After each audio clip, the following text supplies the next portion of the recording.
ಇವತ್ತು ನಮ್ಮ ಯೋಗ ಸ್ಕೂಲಲ್ಲಿ ಸತ್ಯನಾರಾಯಣ ಪೂಜೆ ಇದೆ.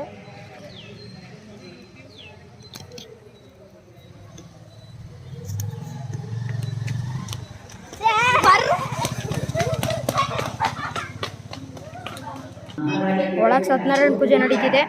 ಬರ್ರಿ ಹೋಗಿ ನೋಡೋಣ ಏನಾಗ್ತಿದೆ ಅಂತ.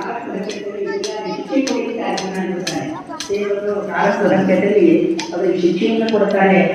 ಆ ತಾಯಿ ಗಟ್ಟಿಯಾಗಿ ಹೇಳ್ತಾಳೆ. ಆಗ ಮಗಳು ಕೇಳ್ತಾಳೆ, ಯಾಕೆ ಹೇಳ್ತಾ ಇದ್ದೀವಿ ಅಂತಂದಾಗ, ಇದು ಸತ್ಯನಾರಾಯಣ ದೇವರ ಪ್ರಸಾದ, ನೀನು ಹುಟ್ಟೋದಕ್ಕಿಂತ ಮುಂಚಿತವಾಗಿ ಸಂಕಲ್ಪ ಮಾಡ್ಕೊಂಡಿದ್ವಿ, ವ್ರತ ಮಾಡ್ತೀವಿ ಅಂತ.